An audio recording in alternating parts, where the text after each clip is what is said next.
Hello everyone, आज हम कक्षा 7 का हिंदी विषय का जो पाठ है 5, जिसमें एक कविता है मनुज को खोज निकालो, जो कि सुमित्रा नंदन पंत की एक कविता है, वो पढ़ने जा रहे हैं। मनुज को खोज निकालो इस कविता का शीर्षक है। जो सुमित्रा नंदन पंत थे, सबसे पहले हम उनके बारे में जानते हैं कि उन्होंने इस कविता में जो है सुमित्रा नंदन पंत ने हमें क्या बताया है। एक बार आप जो है सुमित्रा नंदन का परिचय देख लीजिए। इस कविता में उन्होंने क्या बताया है आपको। ये सुमित्रा नंदन की पिक्चर है हमारे सामने। हिंदी भाषा में छायावादी युग के, ये जो है छायावादी युग के कवि हैं। छायावादी युग जो कि 1936 से स्टार्ट होता है, उस समय के आसपास का युग था। इस युग में जो है देश प्रेम की भावना से ओतप्रोत कविताएं लिखी गई थी, क्योंकि उस समय हमारा देश जो है अंग्रेजों की गुलामी में था और हमारे देश में जो है बहुत सी रूढ़ियाँ, परंपराएं, अंधविश्वास जो है बहुत सारे फैल चुके थे। इसीलिए सुमित्रा नंदन पंत ने मनुज मतलब क्या होता है?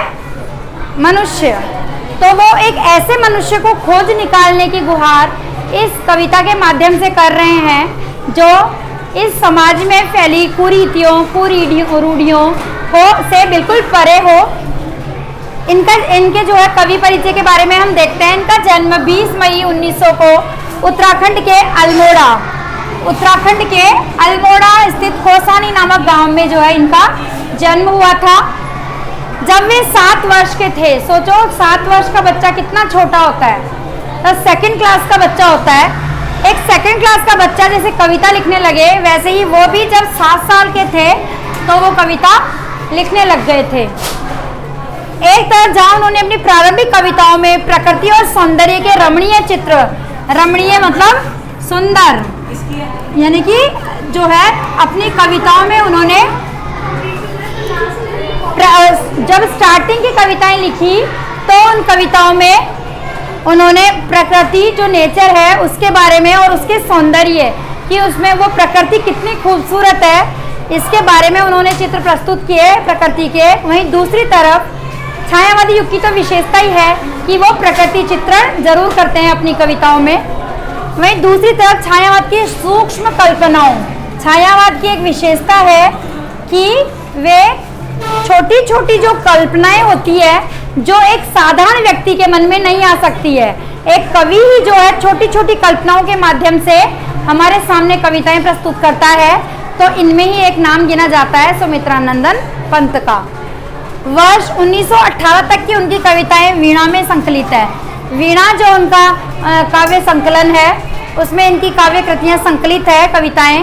उनके जीवन काल में 28 पुस्तकें, इन्होंने अपने जीवन काल में 28 पुस्तकें प्रकाशित की है, जिनमें कविताएं, पद्य, नाटक और निबंध शामिल है। अब इनकी मुख्य जो काव्य कृतियाँ हैं उनके नाम देख लीजिए। ग्रंथि, गुंजन, ग्राम्या, युगांत, स्वर्ण किरण, स्वर्ण धूलि, कला और बूढ़ा चांद, लोकायतन आदि ये इनकी प्रमुख काव्य कृतियां हैं। ये तो था इनका कवि परिचय, जिनकी कविता मनुज को खोज निकालो आज हम इस क्लास में पढ़ने वाले हैं।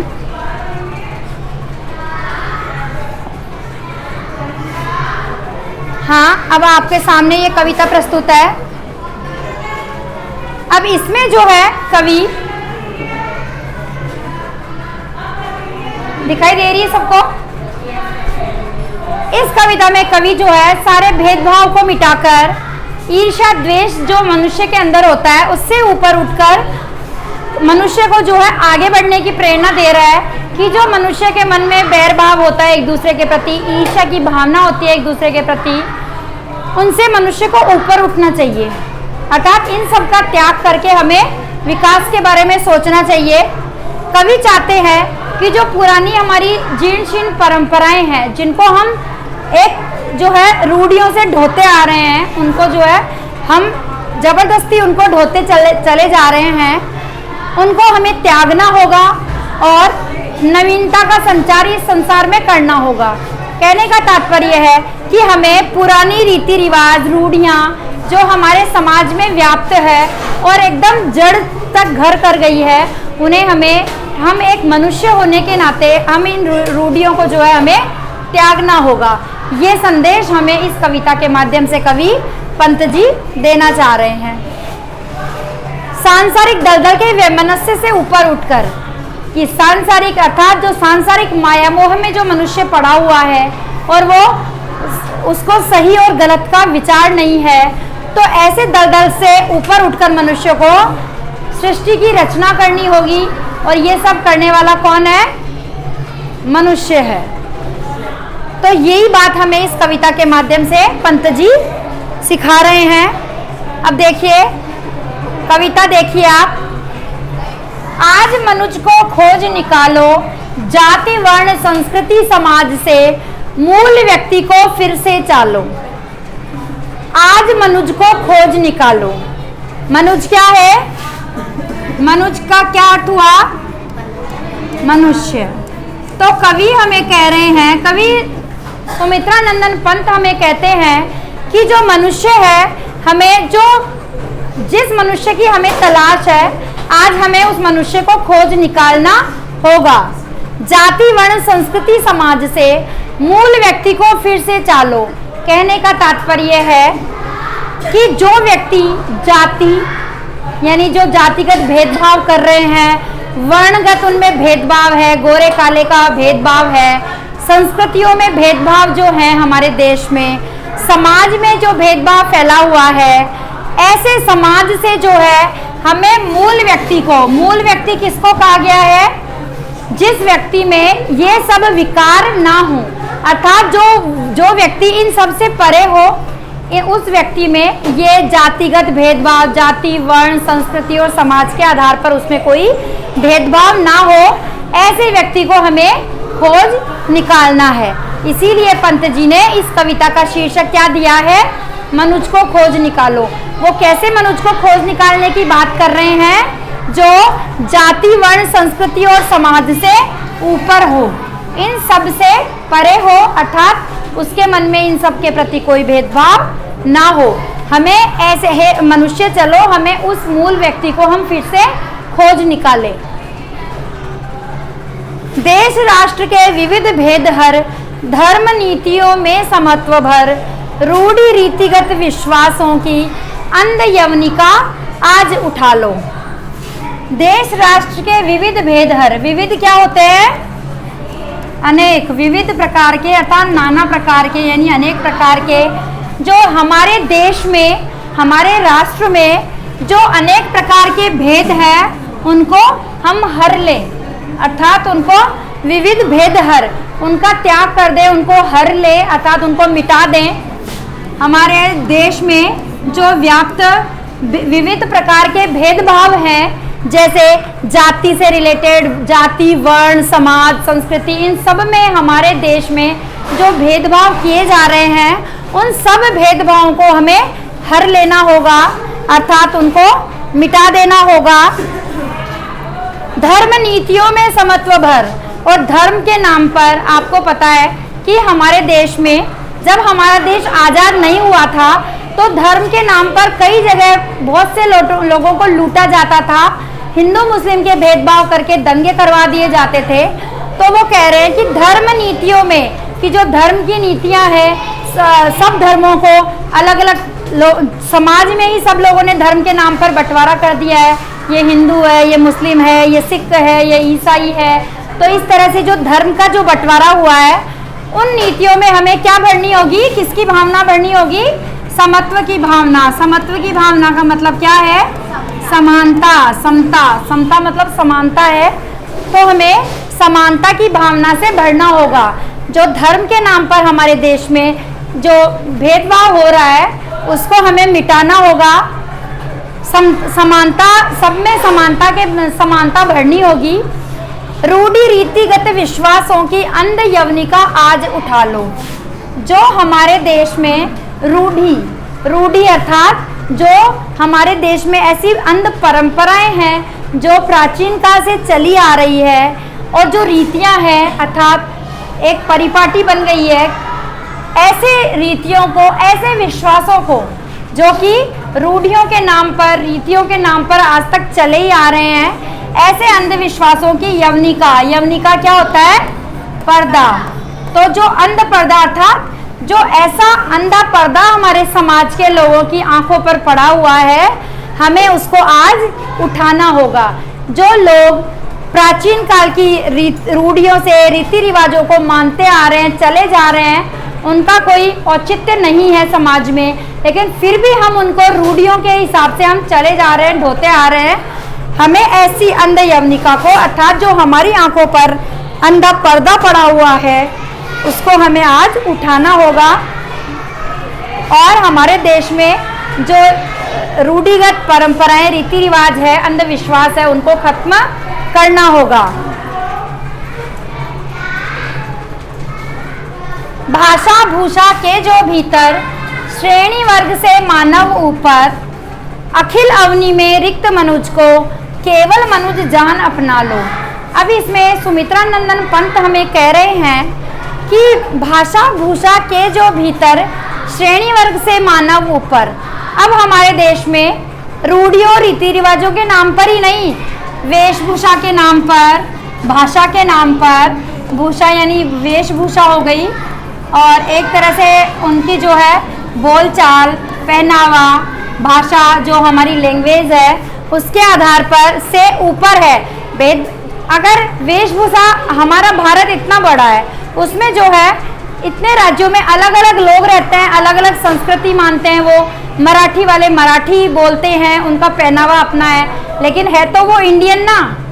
तो कहने का तात्पर्य है कि भाषा भूषा के जो भीतर, श्रेणी वर्ग से ऊपर मानव। भाषा उनकी अलग अलग है। हमारे यहाँ कोई गुजराती बोलता है, कोई राजस्थानी बोलता है, कोई जो है मराठी बोलता है, कोई तेलुगु बोलता है, तमिल बोलता है, लेकिन उन और वेशभूषा में भी कहीं की वेशभूषा क्या है, मराठी साड़ी पहनना है, कहीं जो है धोती और वो पहनते हैं, तो सबका पहनावा भी अलग अलग है। लेकिन इससे ऊपर क्या है, पहनावा और भाषा से ही मनुष्य में अंतर नहीं करना चाहिए। वो तो उनकी वहाँ का, उन्होंने वहाँ का पहनावा या बोलचाल है, उससे मनुष्य में भेदभाव नहीं होना चाहिए। है तो सब मनुष्य ना, श्रेणी वर्ग से ऊपर माना। लेकिन वो कह रहे हैं कि इन श्रेणियों में जो मनुष्य को बांट दिया गया है, ये श्रेणियों में सिर्फ वर्गीकरण किया गया है, बाकी मनुष्य क्या है, उन सबसे ऊपर है। सबसे ऊपर क्या है, उसमें उनकी मानवता है। सबसे ऊपर क्या है, मानवता है, अर्थात मनुष्यता है। इसलिए हमें वेशभूषा के आधार पर, भाषा के आधार पर उसमें कोई भेदभाव नहीं करना चाहिए। हमें सबसे ऊपर किसको महत्व देना चाहिए, मानवता को। अखिल अवनी में रिक्त मनुज को केवल मनुज जान अपना लो। अखिल, अखिल क्या हुआ, जो हमारी पूरी अवनी, अवनी क्या है, पृथ्वी, धरती। तो अखिल जो हमारी संपूर्ण जो पृथ्वी है या धरती है, अवनी, उसमें रिक्त मनुज को, अखिल अवनी में रिक्त मनुज को केवल मनुज जान अपना लो। रिक्त, रिक्त मतलब क्या बताया है, जो रिक्त मतलब होता है खाली, और मनुज मतलब होता है मनुष्य। तो जो व्यक्ति, संपूर्ण पृथ्वी पर भगवान ने हमें इंसान बना के भेजा। भगवान ने थोड़ी ना ये कहा कि भाई तुम्हें इंसान बना रहा हूँ, तुम ब्राह्मण हो, तुम्हें बना रहा हूँ, तुम यहाँ जो है राजपूत हो। तो अलग अलग जाति भगवान ने थोड़ी बनाई है। भगवान ने तो सिर्फ एक मनुष्य बना के भेजा है, और इस धरती पर इतने मनुष्य हैं, सबको भगवान ने, सबको भगवान ने मनुष्य ही बनाया है। जाति, धर्म, वर्ण के आधार पर भगवान ने कोई भेदभाव नहीं किया है। इसलिए हे मनुष्यों, उसमें आप क्यों भेदभाव करते हो? आप उनको केवल क्या जानो, सिर्फ मनुष्य ही जानो, उनको सिर्फ मनुष्य ही मानो, मनुष्य मानकर ही अपनाओ। उनमें जाति, धर्म, वर्ण, संस्कृति के आधार पर भेदभाव मत करो। आगे हमें कवि कह रहे हैं, देखिए, राजा, प्रजा, धनी और निर्धन, सभ्य असंस्कृत, सज्जन दुर्जन, भव मानवता से सबको भर, खंड मनुज को फिर से ढालो। अब इसमें जो है कवि सुमित्रा नंदन पंत हमें कह रहे हैं कि राजा प्रजा धनी और निर्धन, सभ्य असंस्कृत सज्जन दुर्जन। तो इस संसार में जो है कोई राजा है, कोई प्रजा है। उस समय में क्या है, उस समय में जब ये कविता लिखी गई ना, उस समय में हमारा देश क्या था, परतंत्र था, गुलाबी की जंजीरों में जकड़ा हुआ था। इसीलिए उस समय की बात हो रही है कि उस समय में कोई राजा थे और उनकी शेष उनकी प्रजा थी। कोई धनी था, कोई निर्धन था। निर्धन क्या हुआ, गरीब। हाँ, कोई राजा, कोई प्रजा, कोई धनी और कोई निर्धन, गरीब, कोई सभ्य, कोई असंस्कृत, कोई सज्जन और कोई दुर्जन। ये हर तरह के लोग इस संसार में हैं। राजा है, प्रजा है, धनी भी है, निर्धन भी है। कुछ लोग सभ्य भी हैं, जिनको एक मैनर्स हैं, हर चीज़ के सभ्यता में ढले हैं। और कुछ लोग असंस्कृत है, उनको अपने कल्चर से, अपनी संस्कृति से कोई सरोकार नहीं है। कुछ लोग सज्जन भी है और कुछ लोग दुर्जन भी हैं। जो दुर्जन मतलब क्या होते हैं, बुरे व्यक्ति जो होते हैं, जो बुरे काम करते हैं, उन व्यक्तियों को कहा जाता है दुर्जन। ये एक दूसरे के विपरीत है, अपोजिट है। भव मानवता से सबको भर। अब भव मानवता से, अर्थात इस संसार में सबको मानवता से भर दो।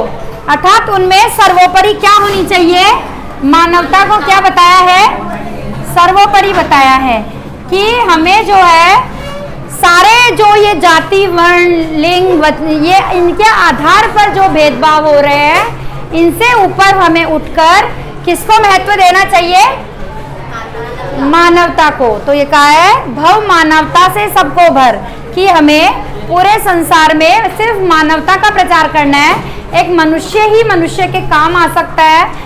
मनुष्य एक दूसरे की भलाई करे, उसमें कोई जातिगत भेदभाव ना करें, यही सबसे बड़ी बात है। और इसी से हमें सबको भरना होगा। खंड मनुज को फिर से ढालो। खंड क्यों बताया है, मनुज को बटे हुए क्यों बताया है, क्योंकि हमारे देश में क्या है, उस समय में भारत जो है बहुत से टुकड़ों में बट गया था। राजा महाराजा हमारे ऊपर राज कर रहे थे।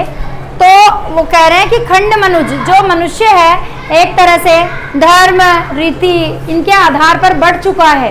ये हिंदुस्तान है, ये पाकिस्तान है, ये ईसाइयों का देश है, ये हिंदुओं का देश है, ये मुस्लिमों का देश है।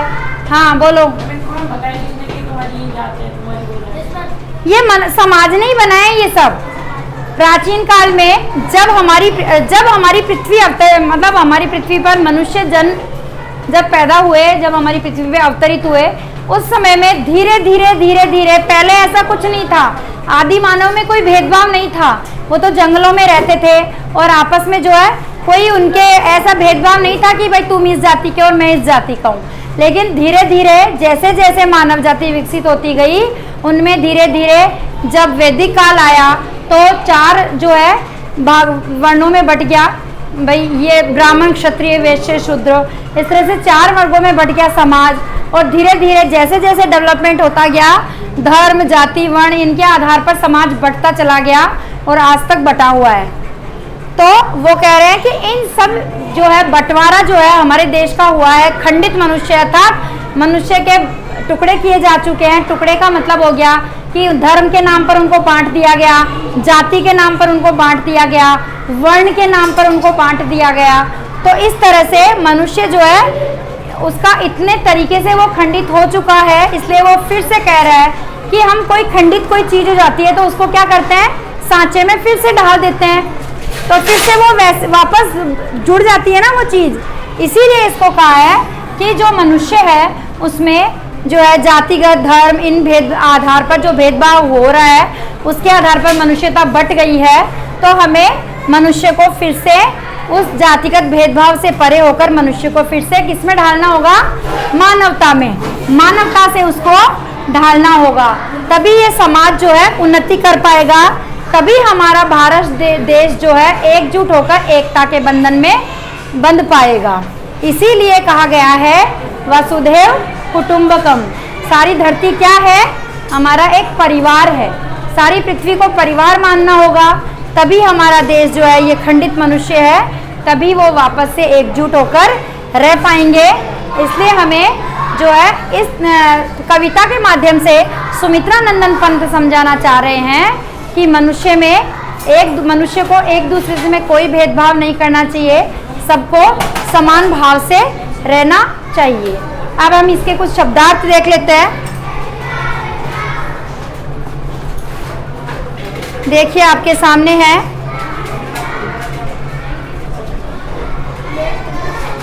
मनुज का क्या अर्थ हुआ? मानव या इंसान, जो कि इस कविता का शीर्षक है।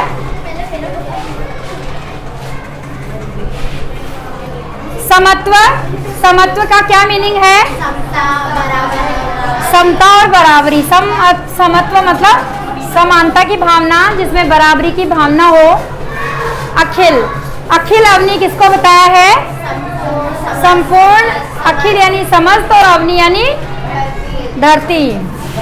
तो अखिल अर्थात संपूर्ण समस्त हमारी पृथ्वी के लिए कहा है। निर्धन मतलब क्या है? गरीब। और इसका अपोजिट क्या बताया था? कविता में बताया था ना अभी, क्या आया? तो धनी और निर्धन एक दूसरे के क्या हैं? विलोम शब्द हो गए। मानवता, इंसानियत, जो कि हर मनुष्य में होनी चाहिए, वही सबसे सर्वोपरि इस कविता में बताई है। मूल मतलब क्या होता है? मुख्य। यवनिका, उसने कहा ना कि इस यवनिका को क्या करो? उठा दो, अर्थात जो अंध यवनिका है उसको वापस से उठा दो। असंस्कृत मतलब क्या होता है? जो संस्कारहीन है उनको वापस से हमारी संस्कृति में ढालो। खंड मतलब वैसे टुकड़े होता है, और यहाँ पर है बटे हुए जो लोग हैं हमारे समाज में, जो लोगों का बंटवारा हो गया है हर आधार पर, धर्म जाति के आधार पर, उसके लिए कहा है कि वो बटे हुए हैं। विविध का क्या है? विभिन्न प्रकार के या अनेक प्रकार के भी हो सकता है। विभिन्न मतलब अनेक होता है, अनेक प्रकार के। भेद हर लो, भेद मतलब अंतर होता है, और हरना मतलब समाप्त कर दो या खत्म कर दो या समाप्त कर दो। रिक्त मतलब खाली। दुर्जन यानी दुर, इसमें क्या है? दुर उपसर्ग है। दुर मतलब क्या होता है? बुरा। तो दुर्जन यानी बुरा व्यक्ति। इस तरह से ये जो पाठ में कठिन शब्द आए हैं ये सब बच्चे याद करेंगे। आगे इसके कुछ क्वेश्चन हैं, वो यूं ही मौखिक क्वेश्चनों के जवाब दीजिए। कविता में कवि किसे संबोधित कर रहे हैं? किसे संबोधित कर रहे हैं कवि? कवि जो है समाज में जो जाति धर्म के आधार पर जो भेदभाव हुए हैं, उनमें बटे हुए जो लोग हैं, तो उन लोगों को कवि इस कविता में संबोधित कर रहे हैं। उनसे कह रहे हैं कि हमारे देश में जो जाति धर्म के आधार पर जो बंटवारा हो चुका है, उससे ऊपर तुम्हें किसको मानना चाहिए? हमें मानवता को। समाज में मानव किन किन बुराइयों में जकड़ा हुआ है? कविता में देखिए किन किन आधार पर मनुष्य जो है, हाँ, किन किन बुराइयों से जकड़ा हुआ है मनुष्य? बताइए। जाति, धर्म, विविध भेद जो है, जाति, वर्ण, संस्कृति, समाज, इनमें विविध भेदभाव जो है, असंस्कृत सज्जन दुर्जन का भेदभाव, धनी निर्धन का भेदभाव, राजा रंक का भेदभाव, ये असभ्य, संस्कृत असंस्कृत, तो इन सब के सब जो है ये हमारे समाज में जो है इन भेदभाव, इन बुराइयों में मनुष्य जकड़ा हुआ है, यानी बंधा हुआ है। देश राष्ट्र में किस तरह भेदभाव की भावना फैली हुई है? देश और राष्ट्र में किस तरह भेदभाव की भावना फैली है? जो हमारे समाज में भेदभाव हो रहा है एक दूसरे के प्रति, कैसे फैला हुआ है? धर्म के नाम पर, जाति के नाम पर, वर्ण के नाम पर, समाज के नाम पर हमारे जो है समाज में भेदभाव फैला हुआ है। अब इस कविता को लिखने का क्या उद्देश्य है? भाईचारे की भावना को बढ़ाना, मानवता को खत्म करना, समाज की बुराइयों को दर्शाना, इनमें से कोई नहीं। आप कहाँ तक उत्तर दे सकते हैं इसका? इस कविता को लिखने का उद्देश्य तो कवि हमें कह रहा है कि हमें भाईचारे की भावना, जो कि एक मनुष्य की सबसे उच्च भावना, सर्वोपरि भावना है मनुष्यता, और वो भाईचारे की भावना में ही हो सकती है, उसकी भाईचारे की भावना को बढ़ाना इस कविता का मुख्य उद्देश्य है। कवि ने जो है अखिल अवनी में केवल क्या अपनाने के लिए कहा है? अखिल अवनी मतलब संपूर्ण पृथ्वी। संपूर्ण पृथ्वी पर क्या अपनाने की बात कही गई है? मानवता को हमें संपूर्ण पृथ्वी पर अपनाना होगा, तभी हमारे देश में जो है हमारा देश सभी बुराइयों से ऊपर उठकर मानवता की तरफ अग्रसर होगा, और जो मानव के खंड हो चुके हैं वो धीरे धीरे फिर से वो एक सांचे में ढल जाएंगे। और इस तरह से इस कविता को लिखने का उद्देश्य है प्रत्येक मनुष्य में भाईचारे की भावना को बढ़ाना और हमारे देश में एकजुटता, मानवता की भावना, सभी लोगों के मन में मानवता की भावना पैदा करना इस कविता का मूल उद्देश्य है। आशा करती हूँ सभी को ये कविता समझ आई होगी। अब इस कविता का दोहरान कीजिए, कल के वीडियो में हम आपको इसके प्रश्नोत्तर करवाएंगे। धन्यवाद।